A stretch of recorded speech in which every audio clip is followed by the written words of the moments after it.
নমস্কার বন্ধুরা, welcome to my channel অ্যাস্ট্রোভি। আমি আজকে মহাশিবরাত্রির সামনে 8ই মার্চ, ওই দিনকে আপনারা কিভাবে মহাদেবের পুজো করবেন ইন ডিটেলস আলোচনা করব। আপনারা সাথে থাকুন, পুরো ভিডিওটা ভালো করে শুনুন এবং শেয়ার করুন আপনার বন্ধুদের মধ্যে যারা এখনো সাবস্ক্রাইব করেনি। সাবস্ক্রাইব করে সাথে থাকুন। আমি ডিটেলস আলোচনা করছি, কিভাবে কি পুজো করবেন না করবেন, কি পালন করবেন, ডিটেলস আলোচনা করছি এবং শুভ সময় কোনগুলো সেগুলো আমি আলোচনা করবো আপনাদের সাথে। তো প্রত্যেকের সাথে থাকুন। ফার্স্ট মহাশিবরাত্রি এই বছর 8ই মার্চ পড়েছে, টাইমটা আমি বলছি, এবং 9ই মার্চও শিব চতুর্দশী রয়েছে, কিন্তু আপনাদের আমি বলবো পালন করবেন 8ই মার্চ শুক্রবার। কারণ মেনলি শিবরাত্রি মানে যে দিনটা রাতটা পাওয়া যায় সেই দিনকে আমাদের কিন্তু মানা উচিত। তো শিবরাত্রি ডেফিনেটলি শুক্রবার 8ই মার্চ হচ্ছে। আমি টাইমটা বলে দিচ্ছি। বিশুদ্ধ সিদ্ধান্ত পঞ্জিকা মতে 8ই মার্চ রাত্রি 9:57 থেকে পরের দিন 9ই মার্চ সন্ধ্যে 6:17 অবধি বিশুদ্ধ সিদ্ধান্ত পঞ্জিকা মতে শিব চতুর্দশী রয়েছে, মানে শিবরাত্রি রয়েছে। আপনারা শনিবার দিনকে পারলে অ্যাভয়েড করলেই ভালো হয়। তাও আমি ওদিনকারও টাইম আমি কিছু বলে দেবো, যদি একান্ত যারা পারছেন না তাদের জন্য আমি বলে দিচ্ছি। আচ্ছা, এর মধ্যে একটা কথা বলে রাখি, শিবরাত্রি 8ই মার্চ শুরু হচ্ছে 9:57 থেকে বিশুদ্ধ সিদ্ধান্ত পঞ্জিকা মতে, কিন্তু ওই সময় কাল রাত্রিও পড়ে গেছে। কাল রাত্রির টাইমটা রাত্রি 10:16 অবধি রয়েছে, যে কারণে আপনাদের শুক্রবার দিন 8ই মার্চ সন্ধে রাত্রিবেলা 10:16 পার করে তারপরে কিন্তু পুজো করাটা বেস্ট, সেটা উচিত হবে সব থেকে। এবং কাল রাত্রিতে বলে আপনারা এফেক্ট পাবেন না। বারবেলা, কাল রাত্রি এগুলোকে অ্যাভয়েড করতে হয়, রাহু কাল এগুলোকে অ্যাভয়েড করতে হয়। তো আপনারা 10:16 পর থেকে 8ই মার্চ আপনারা পুজো করুন। তার মধ্যেও শুভ সব থেকে বেস্ট টাইম হচ্ছে মাহিন্দ্র যোগ আছে, যে টাইমটা হচ্ছে আপনাদের 10:30 থেকে রাত্রিবেলা 10:30 থেকে 11:17 এর মধ্যে যদি করতে পারেন বেস্ট। আপনার বাড়িতেও করতে পারেন, কোনো ব্যাপার না যে মন্দিরে যেতে হবে এমনটা না, আমি নিজেও বাড়িতেই করি। তো মন থেকে পুজো করাটা বেশি দরকার। আপনি মন্দিরে যেতে পারেন, ডেফিনেটলি কাছাকাছি ভালো মন্দির থেকে আপনারা পুজো করুন, ডেফিনেটলি ভালো হবে, তাতে অসুবিধার কিছু নেই। আচ্ছা, এবার আমি আসছি পরের দিনের টাইমটা একটু বলে রাখি 9ই মার্চের জন্য। 9ই মার্চের অ্যাভয়েড করবেন কোন কোন টাইম সেটা আমি মেনলি মেনশন করছি, ওটা বাদ দিয়ে আপনারা সেই টাইমে পুজো করুন। অ্যাভয়েডটাকে মেন বলে দিই, সকাল 7:25 আগে করবেন না, সকাল 8:49 থেকে সকাল 10:18 মধ্যে করবেন না, দুপুর 1:16 থেকে 2:44 মধ্যে করবেন না, বিকেল 4:12 থেকে 5:39 মধ্যে করবেন না। এই টাইমগুলোকে বাদ দিয়ে আপনারা করতে পারেন। আচ্ছা, আগের দিন নিরামিষ অবশ্যই খাবেন। আপনারা শুক্রবার, আমি বলবো মাস্ট মাস্ট মাস্ট শুক্রবার দিনটা আপনারা পুজো করুন, ওটা বেস্ট টাইম, ওর থেকে ভালো কিছু হবে না। আচ্ছা, এবার আসি শুক্রবার দিনকে আরেকটা জিনিস করবেন, আপনারা রাত্রেবেলায় রাত্রি জাগার চেষ্টা করবেন যতটা পারবেন। কারণ আমরা ওই তিথিটা এতটাই পাওয়ারফুল তিথি, আমি এর আগেও বহুবার বলেছি যে ওই সময় যে এনার্জিটা থাকে আপনাদের বডি যদি মুভমেন্ট হয় তাহলে সেই এনার্জিটাকে অ্যাবজর্ব করার ক্ষমতা থাকবে। তো অ্যাবজর্ব করলে এবং এর এফেক্টটা নেক্সট 1 বছর আপনাদের মধ্যে শরীরে থাকবে, এর পজিটিভ অরা আপনারা পজিটিভলি কাজ করবে। তো আপনারা যদি সেক্ষেত্রে ঘুমিয়ে থাকেন তাহলে কি সেই এনার্জিটা প্রাকৃতিকভাবে ইউনিভার্সের মধ্যে যে এনার্জিটা থাকে সেটা আপনাদের বডিতে অ্যাবজর্ব করতে পারবে না।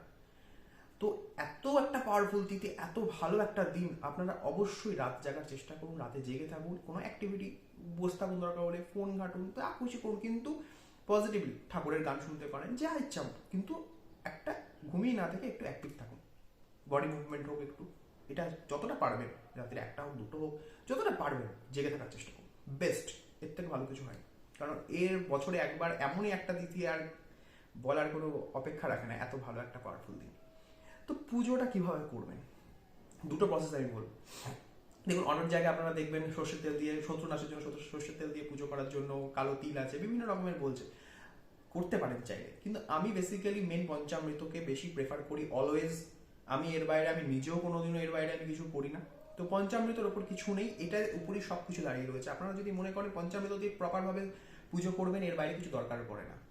আমি ডিটেলস বলছি কিভাবে করবেন, সবটা ভালো করে শুনবেন। প্রথম যদি মনে করেন যে সিঙ্গেল সিঙ্গেল করে দেবেন, পঞ্চামৃত কি কি হয়, দুধ, দই, ঘি, মধু, চিনি, পঞ্চামৃত হলো। কিভাবে করবেন, প্রথমে যদি মনে করেন যে আলাদা আলাদা সেপারেট সেপারেট করবেন, তাহলে প্রথমে গঙ্গা জল দিয়ে আগে শিবজিকে স্নান করাবেন। গঙ্গা জল দিয়ে শিবজিকে স্নান করানোর পর দুধ দিয়ে স্নান করাবেন, তারপরে দই দিয়ে স্নান করাবেন, তারপরে ঘি দেবেন, তারপরে মধু দেবেন, তারপরে চিনি দেবেন, চিনি বা মিছরি শর্করা যাই বলেন, তারপর আবার অন্য জল দিয়ে স্নান করাবেন। তারপর বেলপাতা দেবেন, বেলপাতার নিচে একখানা পেতে তার উপরে শিবজিকে বসে, তার উপরে বেলপাতা দেওয়ার নিয়ম। এবং বেলপাতার 3টে যে পাতা থাকে, মাথার পাতাটার অগ্রভাগ সামান্য একটু ছিঁড়ে দিয়ে অর্ধেক প্রদক্ষিণ করে তেল তেলা পিঠটা শিবজির মাথাতে দেওয়া হয়। এবং বেলপাতা প্রদানের মন্ত্রও আছে, যদি পারেন করবেন, না পারলেও এমনি নর্মাল শিবের মন্ত্র বলে আপনি পুজো করুন। মন্ত্রটা হচ্ছে ওম পূর্ণবৃক্ষ মহাভাগং শতাত্তং মহেশপ্রিয় মহেশং পূজা নিমিত্তম বরদা ভব শোভনে। পারলে করুন, না পারলেও কোনো ব্যাপার না, মন থেকে পুজো করাটা বেশি গুরুত্বপূর্ণ। তো এটা দেবেন। আরতি করবেন ধূপকাঠি প্রদীপ দিয়ে। কিভাবে আরতি করবেন? এরকম গোল গোল গোল গোল ঘোরাবেন না। শিবজিকে আরতি করার নিয়ম চন্দ্রাকৃতি, এরকম ভাবে আরতি করবেন। ঠিক আছে? তো গেল। ফুল দেবেন, নীলকণ্ঠ, ধুতুরা, আকন্দ, যেটা পারবেন, মহাদেবের ভীষণ প্রিয়। আর মালা একটা ছোট দেখে, ছোট হোক যেরকম শিবলিঙ্গ হবে সেই অনুযায়ী আপনি মালা পরাতে পারেন, ভীষণ ভালো। ফল দেবেন, গোটা ফল 3টে বা 5টা। মিষ্টি ভোগ যে দেবেন, সন্দেশ হোক যা হোক, আপনার মন যেটা চাইছে সেরকম ভোগ কিছু দেবেন। দিয়ে প্রার্থনা করবেন মহাদেবের কাছে আপনাদের যা মনস্কামনা, মন থেকে জানাবেন। শিবজির মন্ত্রে এক নাগাড়ে এক মানে বসে মেডিটেশনের মধ্যে, ধ্যানের মধ্যে যা এক মনে ওনার নাম করে যাবেন 5 মিনিট 10 মিনিট। রাতে জেগে থাকলে সেই ওনাকেই স্মরণ করতে থাকুন। এর থেকে পাওয়ারফুল দিন পাবেন না বছরে, এতটা পাওয়ারফুল দিন। এটা করুন। এবার আরেকটা আমি স্টেপ বলছি, যেটাতে আপনারা অনেকে করেন কি, একসাথে মিশিয়ে নেন, দুধ, দই, ঘি, মধু, চিনি একসাথে মিশিয়ে নেন। সেটা একটা প্রসেস আছে। কিভাবে মেশাবেন? একটা পাত্র নেবেন, পাত্রের মধ্যে প্রথমে 1 চামচ ঘি নেবেন।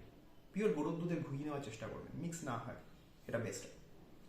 ঘি নেওয়ার পরে আপনার, আমি প্রথমত বলে রাখি, ঘি হচ্ছে 1 চামচ নিতে হবে, তার মাল্টিপল হবে।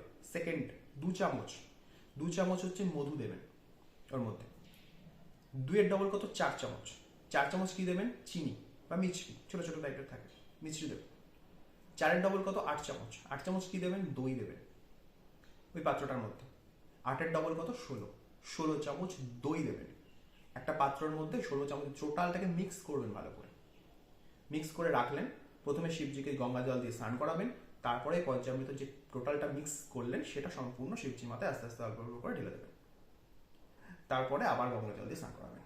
তারপরে যে প্রসেসগুলো বললাম, ফুল দেওয়া, বেলপাতা দেওয়া, মালা দিলেন, আপনি আরতি করলেন, সন্দেশ বা মিষ্টি জাতীয় ভোগ দিলেন, এগুলো তারপর যেমন প্রসেস সেম করবেন। একটা সিঙ্গেল সিঙ্গেল করে দিতে পারেন, একটা পঞ্চামৃত একসাথে মিশিয়ে দিতে পারেন। তো এইটা আপনারা করবেন অবশ্যই। মহাশিবরাত্রি আপনাদের জীবনে অনেক অনেক অনেক আশা, আপনাদের আকাঙ্ক্ষা, আপনাদের যা মনস্কামনা সমস্ত মহাদেব পূর্ণ করুক, এটাই আমি প্রার্থনা করব। আপনারা প্রত্যেকে এগুলো মেনে চলুন। আগের দিন সম্পূর্ণ নিরামিষ খাবেন। আর ওই দিনকে আমি বলবো যদি পসিবল হয়, কারণ আমি নির্জলা থাকারই চেষ্টা করি এবছর, জানি না কতটা কি পারবো, তাও চেষ্টা করবো, মহাদেব চাইলে হবে। আপনাদেরও বলবো, আর যদি না পারেন আপনারা সব শরবত খান, আপনারা ফল জাতীয় জিনিস খেতে পারেন, চা খেতে পারেন, তবে চালের জিনিস আমি না করবো। ঠিক আছে? তো ময়দা জিনিস খেতে পারেন, কিন্তু আমি বলবো পুজো করার পর আপনারা খান। আর যতটা পারেন শরবত টরবত চা এগুলো এগুলো কন্টিনিউ খান, অসুবিধা নেই। চেষ্টা করুন। প্রত্যেকে ভালো থাকুন, সুস্থ থাকুন। অবশ্যই ভিডিওটা পুরোটা ভালো করে শুনে তারপরে আবার দরকার হলে আরেকবার রিপিট করে শুনে নেবেন। আমি ডিটেলস আলোচনা করেছি, টাইম বলে দিয়েছি, সেই টাইমের মধ্যে করার চেষ্টা করুন, মার্ভেলাস রেজাল্ট পাবেন। আপনাদের সকলের মনস্কামনা পূর্ণ হোক, মহাদেবের কাছে এটাই প্রার্থনা করি। সকলে ভালো থাকুন, সুস্থ থাকুন, এবং যারা এখনো চ্যানেলটি সাবস্ক্রাইব করেনি সাবস্ক্রাইব করে সাথে থাকুন। ভিডিওটিকে প্রচুর প্রচুর প্রচুর শেয়ার করুন। সবাই ভালো থাকবেন। নমস্কার।